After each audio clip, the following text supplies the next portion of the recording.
Hey everyone, my name is Neil Karski and I'm the CEO of Patient Engine, a 7-figure digital marketing, lead conversion, and coaching agency for high-ticket aesthetics providers. And I would like to personally welcome you to the Aesthetics Millionaires show, where we sit down with industry entrepreneurs to talk about their personal journeys and discuss proven growth strategies. My genuine hope is that through this podcast, we can create more success stories in this industry and help more business owners scale past their competition. Enjoy the show. Ladies and gentlemen, today I'm joined by one of my amazing clients, Tara McAllaster. She's the owner and CEO of Boho Chic Clinique from Effingham, Illinois. Tara, where is Effingham, Illinois? It's in the middle. Let's start there. The middle of nowhere. Yeah. So we're 3 hours straight south of Chicago, and then we're basically halfway in between Indianapolis and St. Louis. And how did you end up in Effingham? Well, I grew up close to there, about an hour from there, and then went to St. Louis, got a promotion to move down there early in my career. Met my husband in St. Louis. He was there for his residency. He's a general surgeon. And then we were interviewing to open his practice when he finished his residency. It's actually the only place that we interviewed, technically. So perfect little town to raise a family. We have 3 boys. I had my first baby a month after we moved there. And we just have the perfect little rural life. So you guys picked Effingham because he was doing his residency there. Is that correct? No, he was in his residency in St. Louis. St. Louis, okay. And I had grown up in Charleston, which is about not quite an hour from Effingham. So I basically took him home. Okay, so he's he's a general surgeon. So was he working at a hospital or he started his own practice? Because I think that came before, obviously, I think that's a really important question. Yeah. So he had grown up in central Kansas. He grew up on a hog farm. His dad was injured in an accident when Jason was 5. His dad fell from a tree and he broke his neck. And because of that, he just grew up around, medical things, I guess I should say. So he always had the dream of becoming a doctor. So then he and his sister's actually a general surgeon in Topeka, Kansas, and she's 3 years younger than him. So they both went on to become physicians and surgeons. And then when I was a freshman in college, I grew up in Eastern Illinois University is in Charleston. So I grew up in a college town, and then I went to Eastern. My freshman year, my dad was injured in an accident, and he's a paraplegic. So he broke his back also. So both of our dads are spinal cord injury victims, and that's how we both ended up in medicine. And when we met in St. Louis, I don't think either of us was really at the right time to find the one, but we knew that fate had really brought us together at that moment. So that was his first year of his residency. And then we ended up moving when he finished. So 5 years later, we had gotten married and all of that in the meantime in St. Louis, and then moved to Effingham to start his career and our life there. And then he was at a hospital in Effingham? So no, he actually, one of the reasons that he loved that opportunity in Effingham was because he had the chance to become a partner of a group, okay. Which now these days, it's really hard to find that, as well as we had an opportunity to also have a business partnership with the surgery center there as well. So we had entrepreneurial visions on top of just, him and his surgery practice. But it definitely had the things we were looking for. As far as having all of that. How did the Boho Chic idea come about? When did it emerge? Mm-hmm. And what steps did you guys take in the beginning to launch that practice? So I came from a career in medical sales. I was in pharmaceutical sales and then medical equipment sales. At one point, I interviewed to sell Botox when we were still in St. Louis. And that's kind of what opened my eyes to the aesthetic industry at that time. And so it just kind of, as I was, early 30s, skin was starting to change, starting to notice some things. So by the time we moved to Effingham, I had started getting interested in medical spas and those types of services personally. And I just thought that would be an amazing way to, open our own business. Were there any medical spas in Effingham at the time? Not at the time. I'm sure there are now. Yes. I guess there were kind of some options. I actually drove to Champaign though for my services at that time. We had a friend who opened up a med spa in Champaign, and that's where I was going. But I always had the dream of opening a med spa, and my husband was not very excited about the idea because he has a lot on his plate already. So we've been in Effingham for 15 years, and then just 3 years ago, I finally convinced him that this was a good idea. Yeah. We were talking with Tommy yesterday about how these markets, and you and I had this conversation before, that these tier 3, I call them markets, these rural markets, there's not a lot of competition, and people, if they've explored these types of things before, they drive to a major metro area. If they haven't, they might not do it. So this is why the Facebook and Instagram ads work really well, because they generate demand. It's like, oh, well, I drove to Chicago, or I drove to St. Louis, or I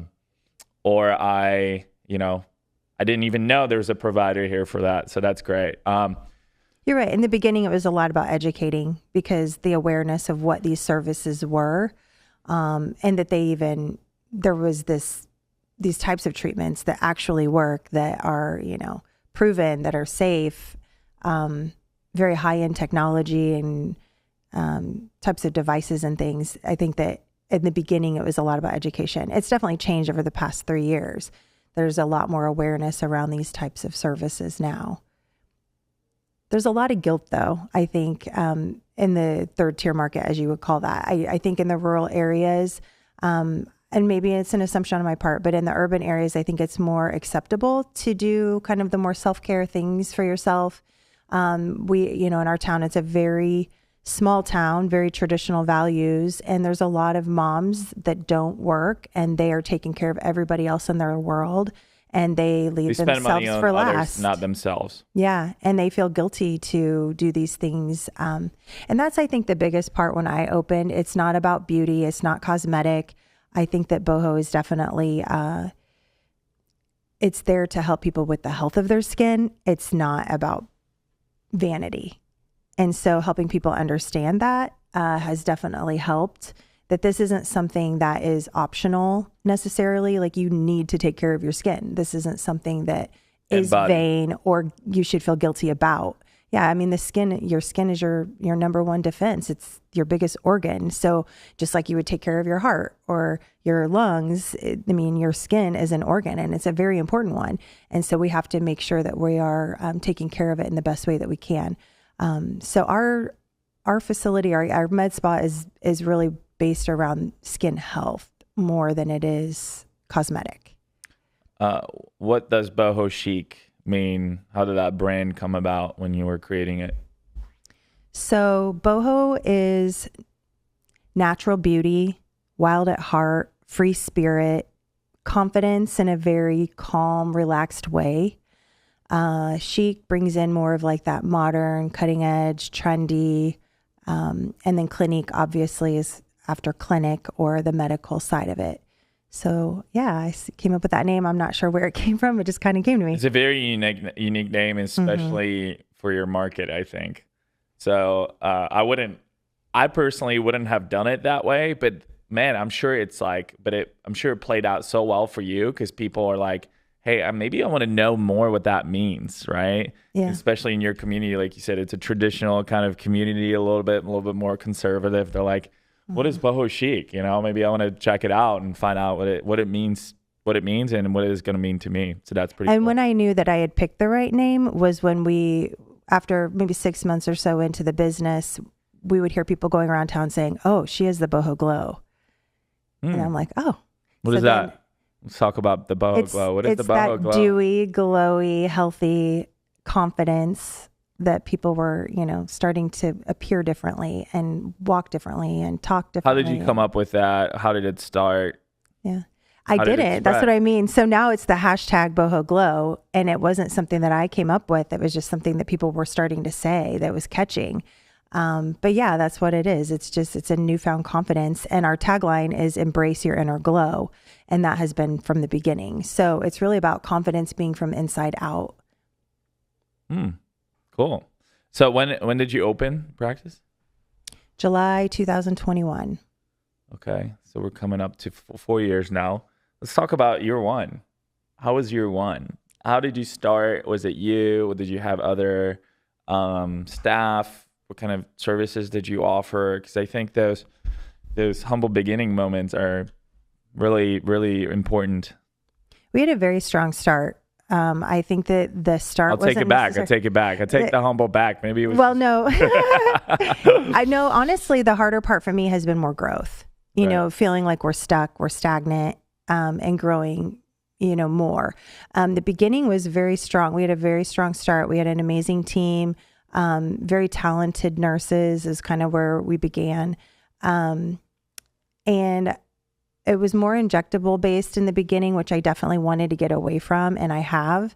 But it all started with one laser that, you know, could kind of do a lot of things. And like I said, it was brand new for our area. Nothing had ever been done there before like that. And so a lot of interest. But yeah, we were doing a lot of tox injections, fillers back then. And then I ended up going to a conference with other med spa owners in Cleveland that year and came home with the M-Sculpt Neo and the Emcella. And so that kind of got us into the body and being more full body, not just face kind of type services.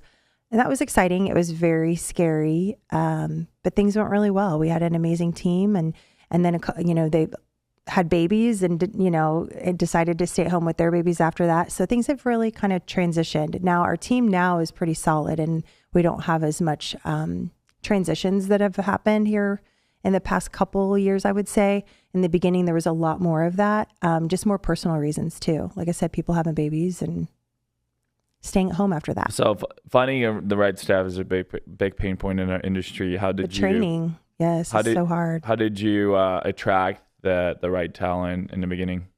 And how do you continue to do that these days?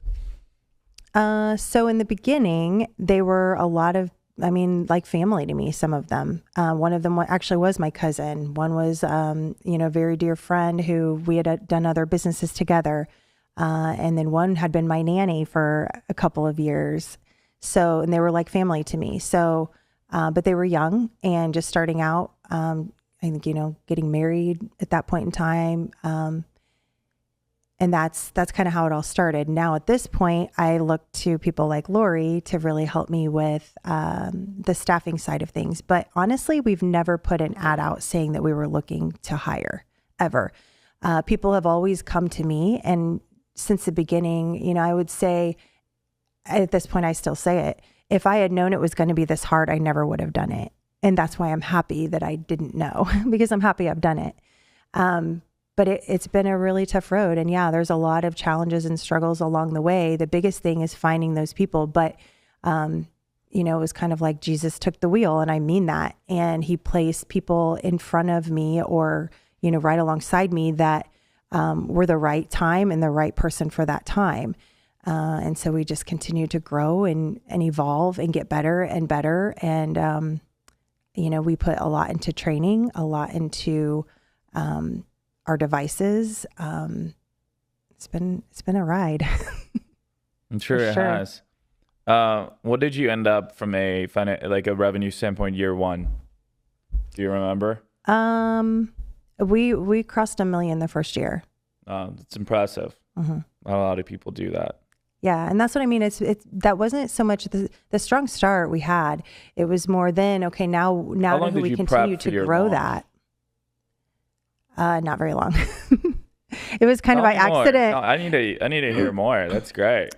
Yeah, well, so my baby had, I think, gone to first grade, and so it was time. I stepped away from my career, and I was retired. I call that for 8 years, and I thought that was going to be forever in medical sales. Yeah. So I stepped away. It was one night when my babysitter called in the middle of the night, and my husband, I knew, had cases the next morning, that he had patients who had prepped and all of this. And I had this huge meeting in Springfield, Illinois with HSHS.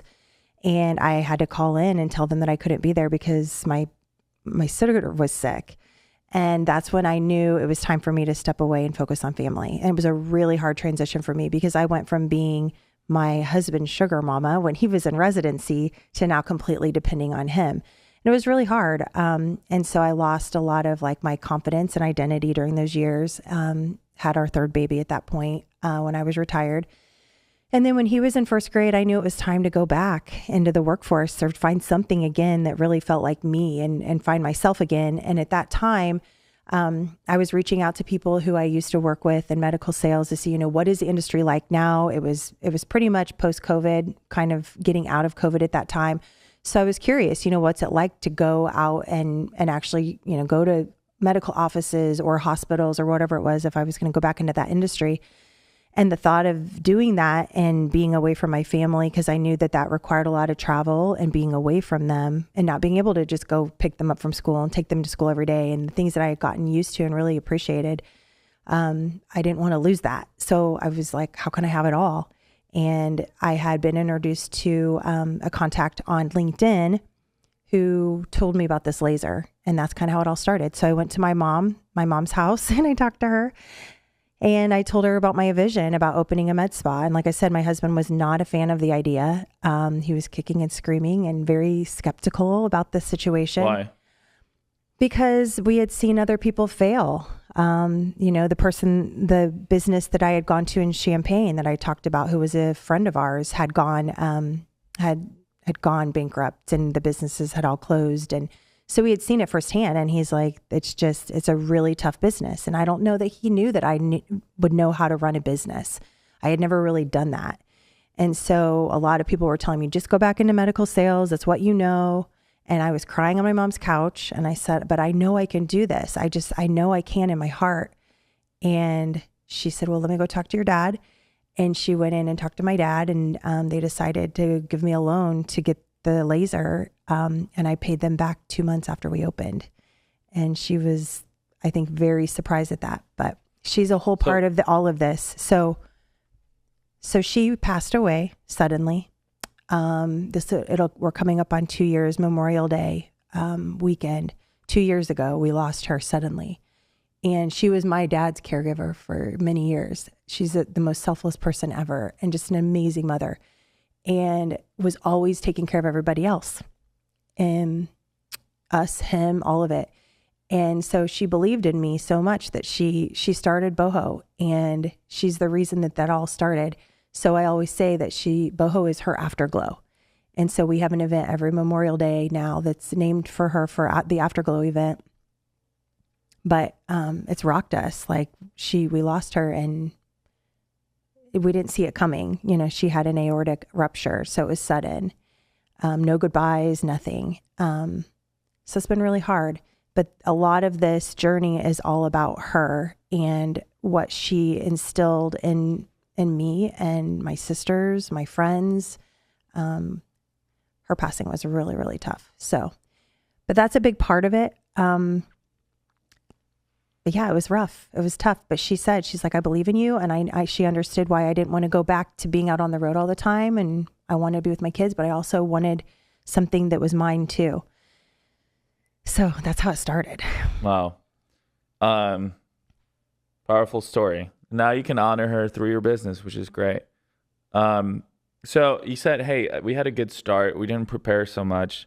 I'm just trying to add this all up because it seemed like it worked really fast. So I think there's something there. So we need, so my husband, unwrap that a little bit. Sure. So my husband is, again, a general surgeon. So there's 5 of them in our community.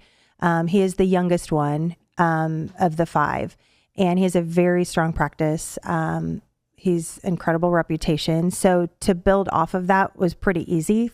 You know, I had a great start because of that. He also, for a while, worked at the med spa that had gone under. He worked with them as a consultant doing veins, and then they would have him do injectables, kind of, you know, if he had time between patients, if he wasn't full for the veins. So it's kind of how it started. And we were already doing just little private parties here and there. You know, every 3 months we would have a couple parties where we could go around and do talks for people. It wasn't like we were doing filler or anything, but just talks.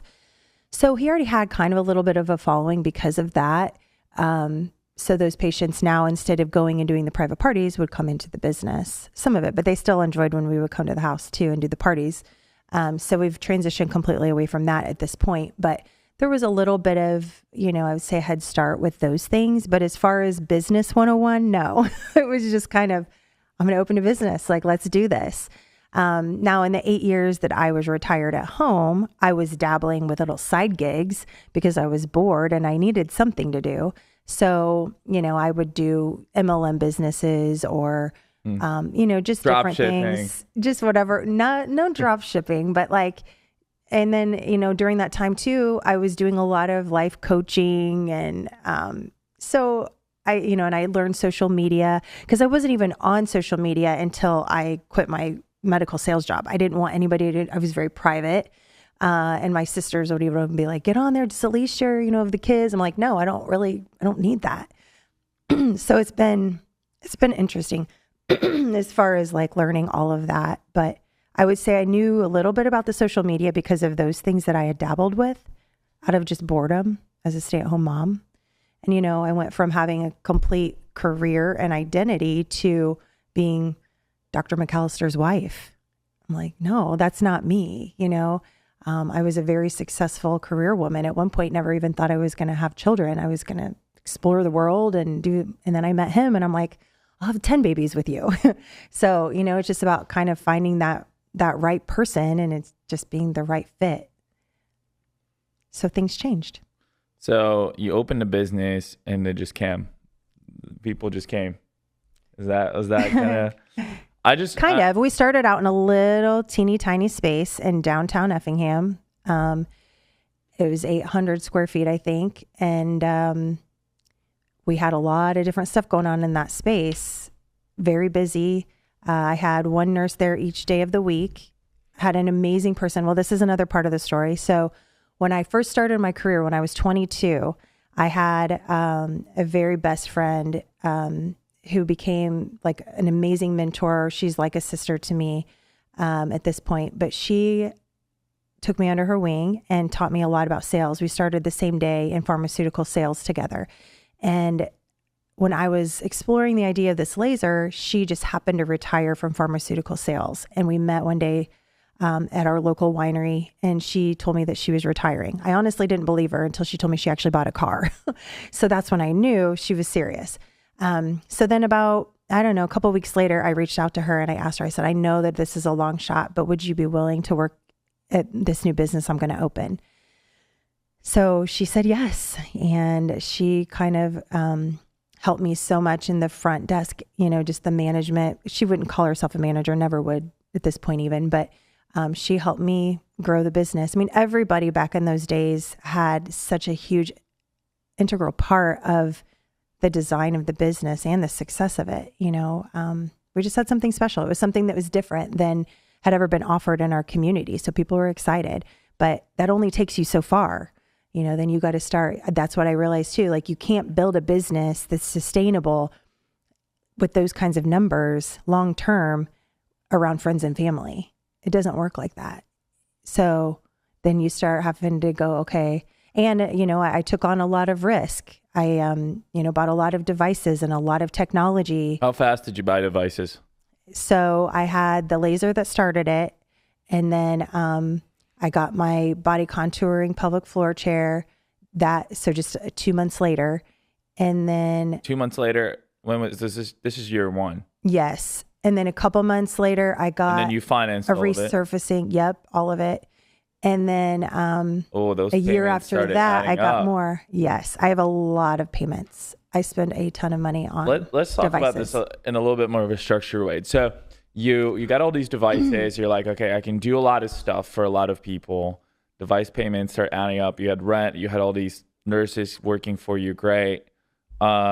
So now it's like, okay, so what did you do? I know we've been working together for a while, but before you started running paid ads, what did you do for marketing? Was it, I know you said you leveraged your husband and the surgeon group. What else? Did it just spread like wildfire? Was there a lot of word of mouth? Was there a lot of organic? Did you guys ask people for referrals? And how did it kind of start building up, right? You had a strong launch. And then, at year one, you did $1 million, which is really powerful. That's a lot of sales. So I just want to, maybe you can share a little bit about how, what kind of like did you guys like figure out consultations real fast? Did you start selling high ticket treatment plans, or did you sign a lot of people up on a membership? A lot of people came back and you retained them. How did it all go? Because I think that first year is very pivotal. That's where a lot of the learning happened. I'm trying to remember. Yeah. So Repeat MD was a big piece of it. I did not have a very good website. So at the very beginning, I was introduced to someone who used to work for the laser company who had started a digital marketing business. So I started off with a website. We were running Google ads. That was definitely not a good situation. No. So then I was introduced to Repeat MD. I bought into the idea of, and I still feel like their solution has been good for us. It was very easy for me to update things because we were growing so fast. So adding services, changing pricing structures, trying memberships, trying treatment plans, all of that. Did you use Repeat MD as like your CRM kind of too? Or I used it as like our website. Is your booking software? It was kind of like, no, Jane. We used Jane from the beginning. So Jane I found, I don't really know. Like I said, things kind of just landed. I was in a Facebook group with other med spa owners. And that was it was my resource. It was constantly where I would go for advice. If I had a question, a big group, or was it like a tight group? A tight group, very trusting. That's where, when I went to Cleveland to the event, it was with that Facebook med spa group, was where that was just like a month or two after we opened. So yes, a very trusting, very tight group, not a big one. So that group was where I really went for a lot of answers and advice in the beginning, and a lot of great ideas out of that group. It was awesome. And then, so the website and the digital marketing didn't go very well. So Repeat MD was kind of my solid for another year. And then I ended up going and spending a lot on a good solid website. We did, Facebook ads where we were chasing them. There was a company very similar to Patient Engine where the leads would land in a portal and then we would be the ones to chase them. So that's why when your ad popped up, I was like, wow, this. And then we talked. I think what clicked for me when I talked to you, I was scared because I had tried so many things and I had been not burned, but it just didn't work. You were burned. It's okay. A lot of people have been burned. Yeah. Yeah. I mean, and I take a lot of ownership. I don't like to blame others. I think that you have to learn something new and then implement it and see how it goes. And then if it doesn't work, it's a lesson learned. It's not a mistake. You just continue to keep growing and learning. Yeah. And so you just don't know until you try them. So I'm definitely a risk taker. I love, locking arms with people that I feel like have figured it out. And so I don't have to learn the hard way. But I think the most powerful thing that you said to me when I talked to you, and correct me if I'm wrong, I don't think that I normally would have been on the call with you at that point, but somebody had a day off or was training or something. Yep. So I got you for that call. And I remember the most powerful thing you said to me was, Tara, what if you don't do this? What are you going to do? And I was like, probably go under, and I feel like they get fewer and farther between sometimes where I can sleep at night, but pretty much the last 3.5 years, I go to bed every night knowing that tomorrow's a new day. And like today could have been so bad and I could have had so much fear and so many things could have gone wrong. But for some reason, tomorrow may be completely different. And it's just that every single night that I wake up the next day and it's a fresh new start. And I think you have to think of it that way because there's no going back. Like I'm stuck. I've made these decisions. I've signed, I've taken the risks. I've said that I'm going to do this. Like there's no other option. And I think sometimes that's a good place to be because otherwise you wouldn't do what you can do and it doesn't pull your potential out of you. So yeah. And I think that was the most important piece that you said to me was like, what if you don't? I'm like, well, you're right. If I don't, there's a chance that I could lose it all. And that's my fear all the time is how do I not lose what I've got? How do I protect what I've already invested? You know what the best way to protect what you got is in my opinion, I said this before to some entrepreneur friends of mine, and I think they were resonated very well, but the best way to mitigate future downturn or losses is to grow faster today, which is super powerful in my opinion, because it's like you don't control the future, you don't control the markets or the economy, you don't control everything that's going to happen tomorrow, like you said, but what you can control is today. So now I'm like, I can pretty much think that like in every single business and industry, there's going to be more competitors. 1,000%, right? When you opened up your med spa, there was probably a couple injectors or maybe somebody doing facials. Now there's probably 5 to 7. When I started my agency, no one else was doing what I was doing.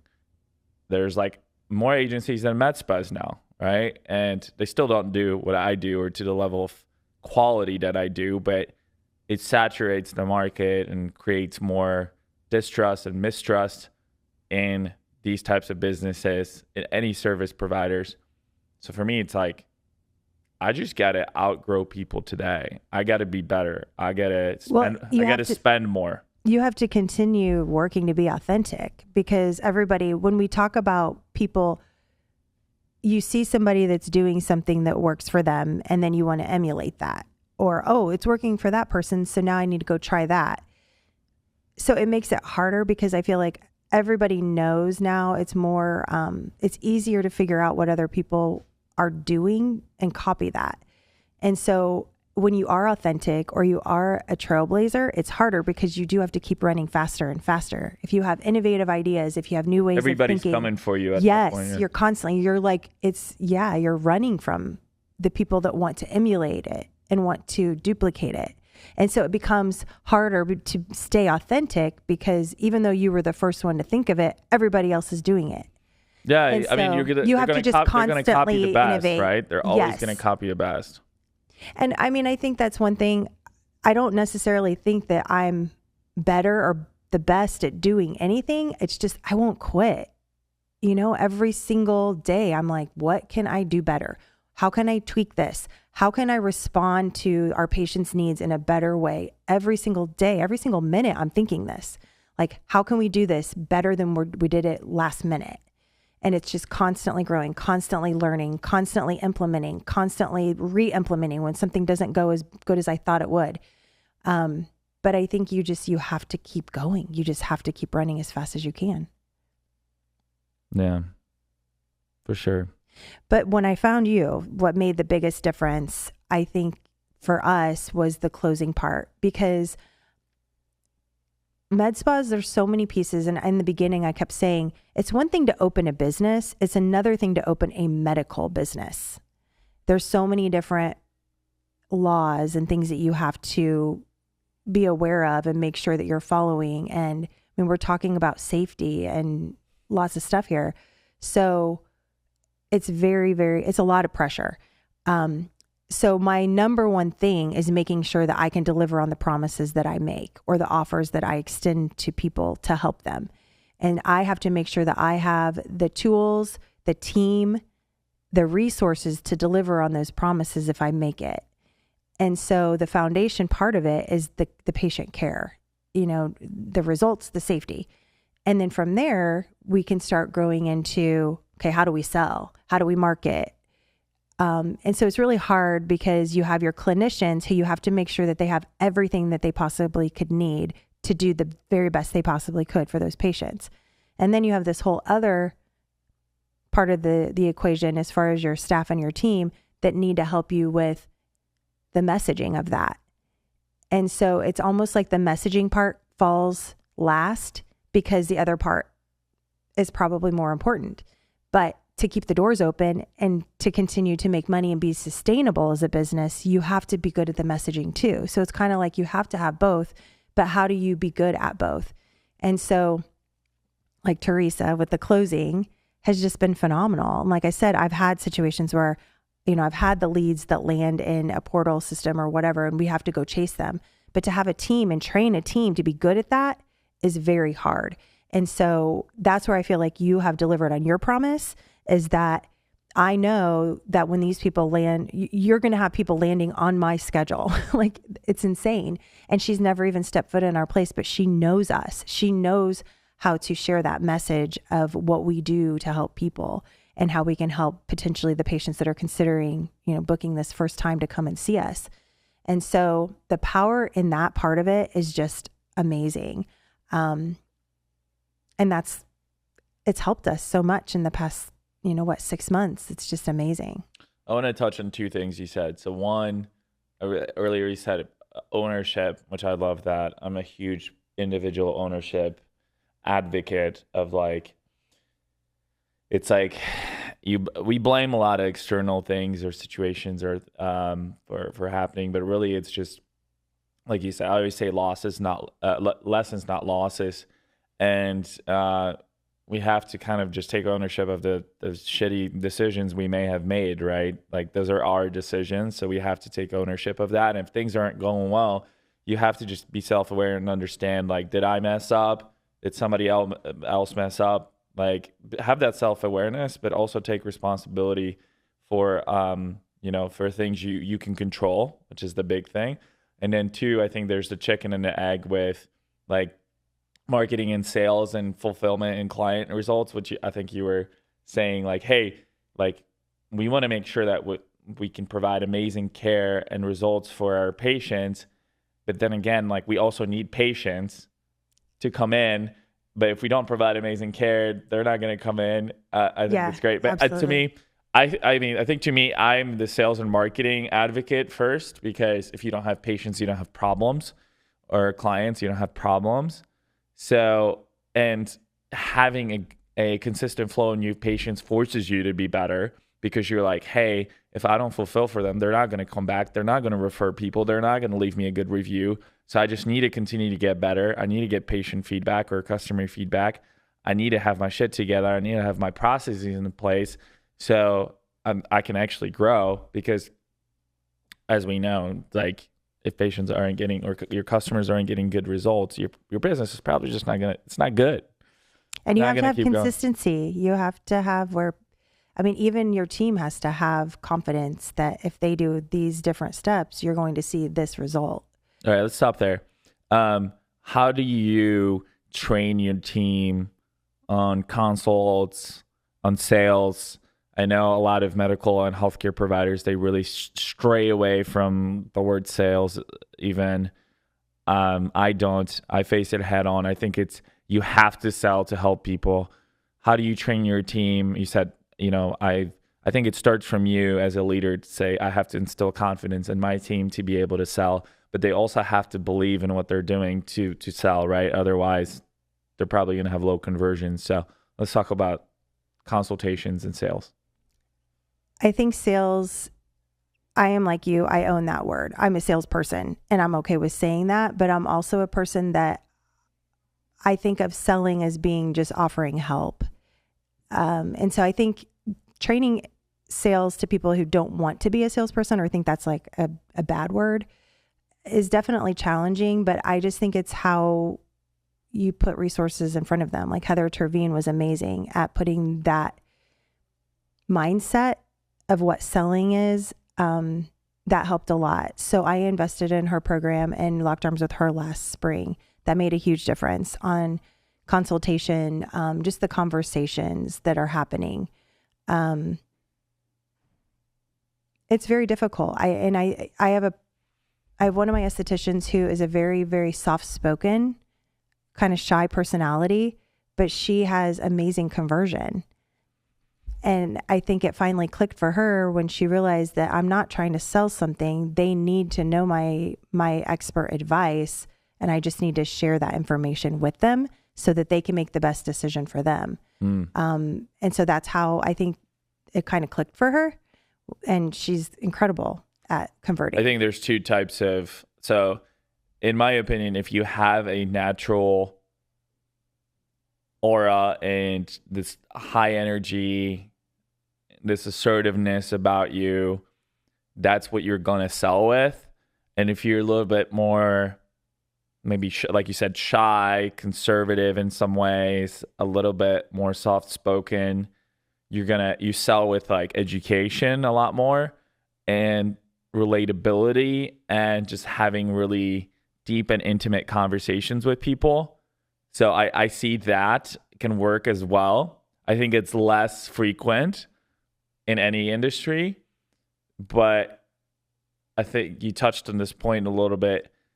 But she also has to realize too that she has to sell. Like that's like I think step number one. That's like people aren't just going to buy, which is like when we talked about individual ownership. Like I have to sell. It is my responsibility to convey the value, why they need this, how we can help them, and why it's right for them. Yeah, and the goal is to build a system for them to where when they get to that point, it doesn't feel like an awkward closing, that the patient is pulling it from them, and it's a no-brainer decision. What kind of system do you have at Boho Chic? Let's share that. Well, so that's why. Sauce. Exactly. So when we moved from our teeny space downtown, we expanded into a new, bigger location. We quadruple our size and our risk, right? So when we did that, at that time, I had never done consultations. I left that up for the clinicians to do.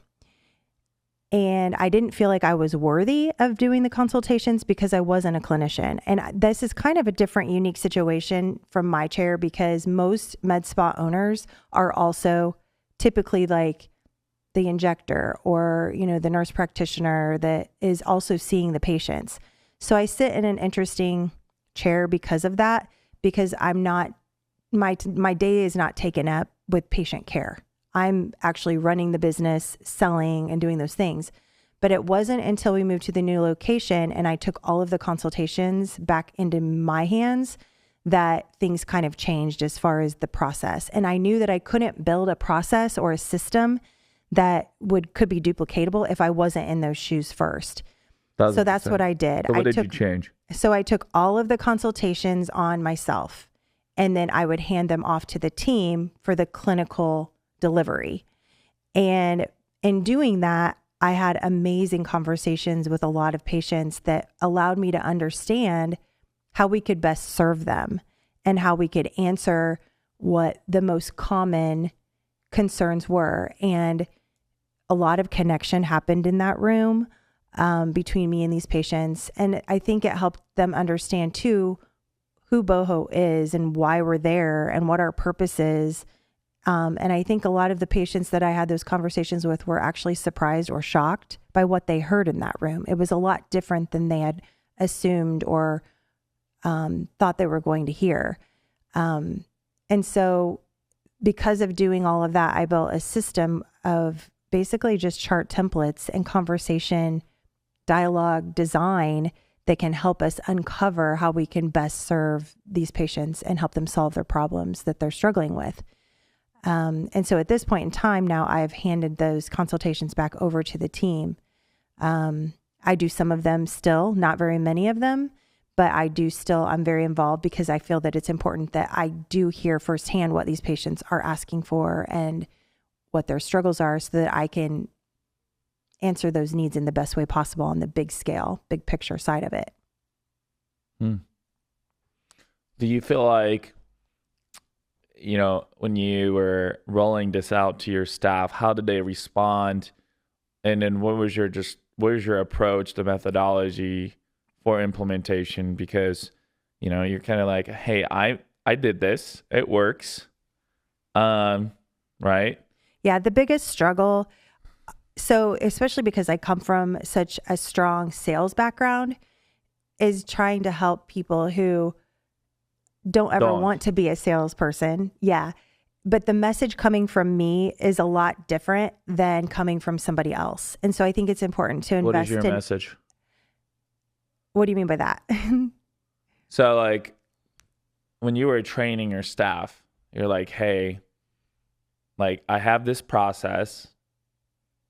What was the rationale or your approach behind saying like, I want you guys to buy into this as well, even though you don't come from the same background. Maybe you don't have the same skill sets. You know, you have other amazing skills and, you know, in particular craft that you do in aesthetics. But, you know, I knew you were like, hey, I have so much experience. Like, I want to make sure that there is you absolutely have to have a standardized way of doing consultations and of selling that it relates to your brand. So how did you get them to like buy into that? That was hard. There's a lot of skepticism, a lot of pushback when I make changes sometimes, and change is inevitable, especially in this young of a business. But it's very difficult to make sure that all of the different technology, different resources are saying the same things. You know, you're going to have contradiction between different software systems and those things. So those are hard things to work through. But ultimately, they test me when I bring them a new idea.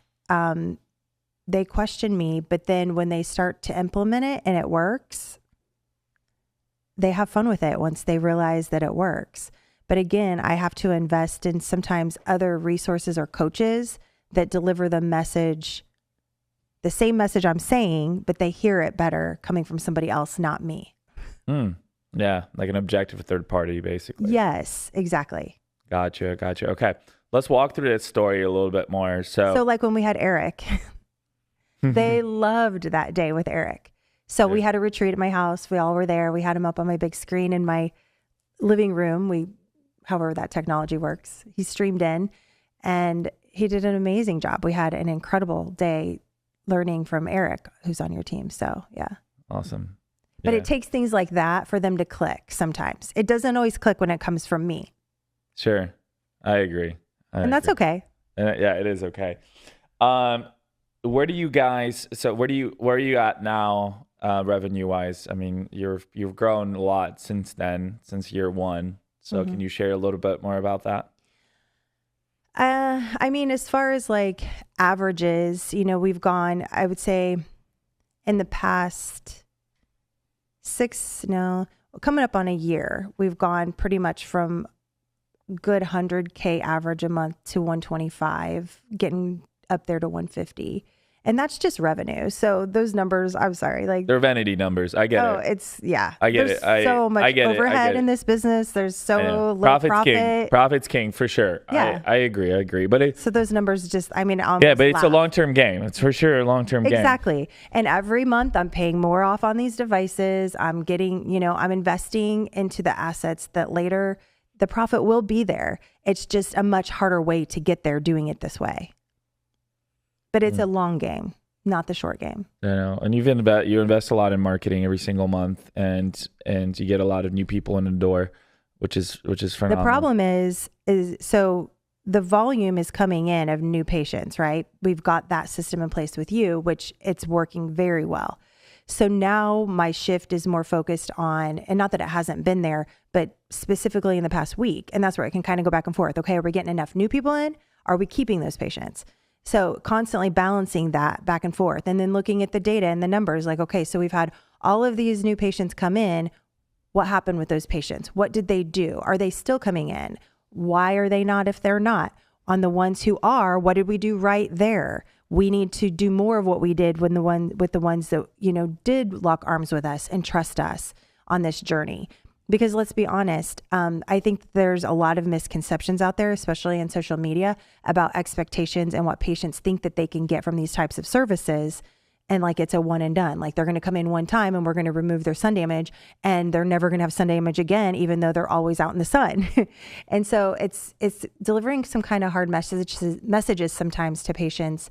But what we have to make them understand is that they're picking people to lock arms with on a very long journey for the rest of their life. I mean, their skin is always going to need care. This isn't just they come in and they get it fixed and it's fixed forever. And I'll tell patients like I can stop or I can reverse the clock, but I can't stop it from ticking. Like you're going to continue to have to fight the rest of your life. And I think you need to pick people you can trust and lock arms with. Yeah, I think this is why it's really important to have a very solid consultation, because I think that's where the magic happens. That's where the sales really ignite. That's where the relationships are built. That's where the trust is built. That's where. And I have to make sure too that whenever you're sending patients into my system, or Teresa is, right, that we're not dropping the ball there, that ball is being continued to be carried and we're not dropping it. And, Heather has the concept of the leaky bucket, and it's perfect. Like, you're filling the bucket, your system is helping us fill that bucket, but are they falling out the bottom? Do we have a leak in that bucket where we're not retaining those patients? Because they're so expensive to get in the door. We can't drop that ball. It's too important, and too valuable. It is, but it isn't, right? Because it is expensive if you are dropping the ball, like you said. Yes, if you have a leaky bucket, like, it's like this cost per acquisition is high. Cost per acquisition isn't high if we can get this patient to spend $3 to $5K over the next 12 months. Then you're like, hey, this is the ROI becomes lifetime value. Yeah, a no-brainer, right? But like you said, data is super important, right? And this is exactly what I'm trying to do more with my clients as well, just to help them understand, like, all right, how many people did we get? How much did it cost us to get them in the door? Great. What happened? Did we retain them? Did we upsell them and retain them? Did we just retain them? Did they not buy anything else? Did we even follow up? Then too, it's like, okay, we retain them. Great. After they bought their initial treatment plan, what happened? How long did they stay? How many visits did they come back for? How much did they spend altogether? How much did they spend per every visit? What are they spending on? What else can we help them with? Did they refer somebody? Did they leave a review? There's so much that can happen with that patient journey. And we just, I think everybody, believe me, everybody could do a better job on that. But then that's when we have a better grasp and understanding of what our true return on investment is. And like you said, maximizing that lifetime value, because lifetime is not just 3 months, right? It's like you said, they could be there forever with you, coming back to take care of their body, take care of their skin. I mean, you have body sculpting, you have facial aesthetics. What else do you guys provide over? Our big thing is laser facials. Facials, the boho glow, baby. Yes, exactly. If you look at your revenue right now from an average basis, maybe let's just say it's 150. What does that break down to as far as the types of services or the service areas, at least body, face, etc.? So I would say probably percentage wise. Yes. So I would say 25% is probably aesthetics, like injectables, let's say. 25% is more laser type services for face. And then 25% is body contouring. And then the other 25% would be made up of like medical weight loss or peptides, hormones. Yes, exactly. Well, we're just now getting into hormones. So you're pretty balanced. Very balanced. That's yes. good. And it hasn't been that way in the past, and I'm not an analytical person, but I will tell you that when I did finally embrace that and start looking at KPIs, it made a big difference. You have to. I am not. Yeah. And that's kind of, none of us are going to be good at everything. And I am definitely aware of my lack of skill in the analytical area, but it does help. And Lori helped me with really kind of picking some very must-haves as far as things to look at. And then I'm starting to grow into looking at other things and implementing more, and it makes a big difference. And I think that's where a lot of that balance has kind of worked out. Yeah. I know I have a smaller practice, but it's, done really well. And you're just in body contouring? Just doing body contouring. Yeah, I think our best month in 2024 was like almost 60,000 with one person, which is, I think, super powerful. But we were looking at like, obviously our show rates, then we were looking at our conversion rates and upselling to a treatment plan. We introduced memberships 3 to 4 months ago. So how many treatment plans have we sold? What was the average treatment plan? And then we're going from there, right? So those are just some of our basic metrics. So and we're upselling at like 50%, which I think is awesome. Yeah, we're not quite there. And just in the past week, I've been really diving into those numbers and saying, okay, what do we need to tweak here? What do we need to, and it always, I feel like that falls on me. It's about the system. It's about the resources that they have to deliver that message, because it's not about their capability. I know that. And it's not about their skill set or their talent. I have all of that ready to roll. It's about having a system that they can consistently all be doing the same thing to deliver that message to get the consistent result of the conversion. Yep. What's your like vision in the next 3 years as far as where you want to take your practice? I want to get more into like the holistic wellness side. So I would love to expand into like plunge, like cold plunge. We do have a Speaking sauna my pod. language. We have a sauna pod right now.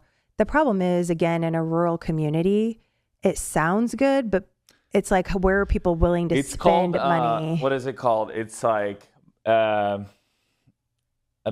not awareness. I think it's market adoption, I think is the proper term. And some of these markets, they have not adopted that, like those ideas yet, for sure. I get it. Maybe, I mean, you could introduce it, right? That's the thing. And I think this is where the industry is going, like combining health and wellness and aesthetics, kind of one-stop shop. I think it's going to be either that, or you got to be super niche into one thing. Like I'm doing specifically body sculpting for a certain target audience in a certain age group with a certain profile. So I think you got to be really great at, one thing, or you're going to have a one-stop shop where people can come in and have just a great holistic experience. And it also has to be profitable for you. Yes, absolutely. And that's the thing. I mean, a lot of these things I've learned just because I think or just because I want it and I hear that other people want it, doesn't mean they're going to spend money on it. Yeah. So you can have it, but what are they willing to spend their money on? It's tough to figure that out. I think that there's definitely a very high need for the hormone balancing. So that's definitely something that's coming. I mean, right now I'm rolling that out. So it's exciting. Cool. When are we going to hit 200K, Tara, a month? What's the goal? 6 months? I would say if I could get over, the 150 to 175 in the next 6 months it's definitely realistic. And I'm going to get there. There you go.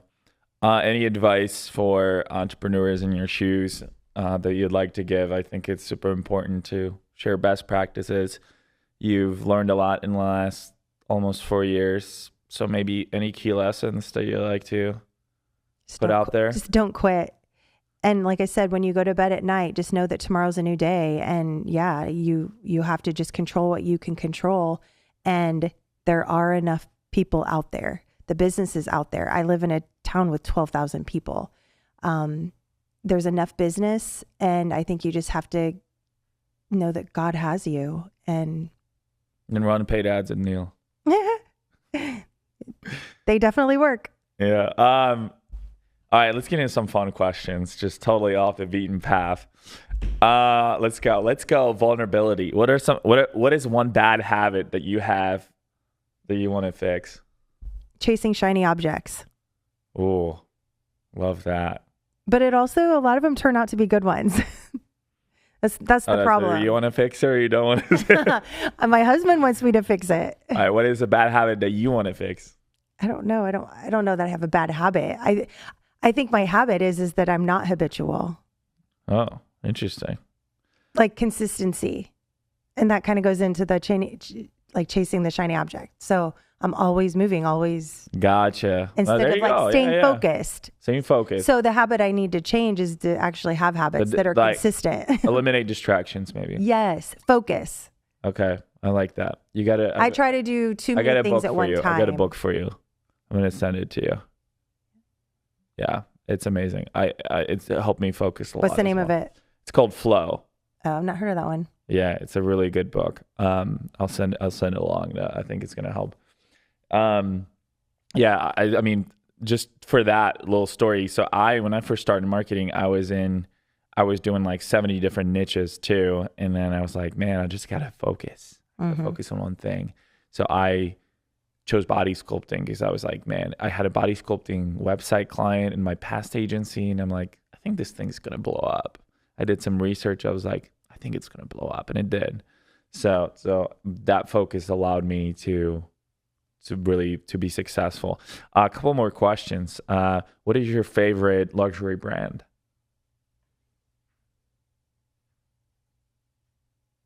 Probably Louis. Okay, Louis. Cool.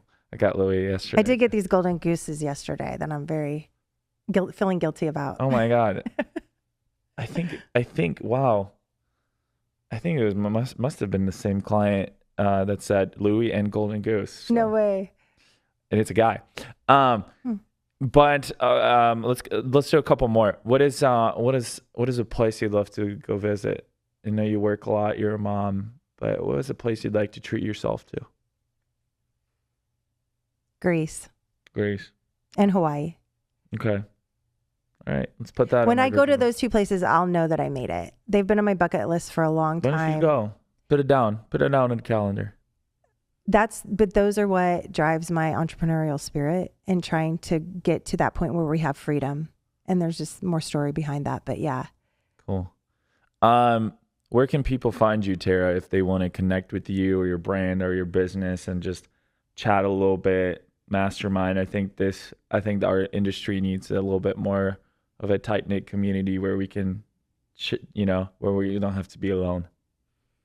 You can find me on Facebook, Instagram. I'm always open. I mean, my cell phone is 217-549-3563. I'm always open to communication, messages, that's personally that's cool. as well as the business side, if they want to connect with the business side. So Tara McAllaster on Facebook and Instagram. Mm-hmm. And then your brand is Boho Chic. Boho Chic Clinique. And then the Facebook is Boho Chic Clinique. Yes. And then the Instagram as well? Yes.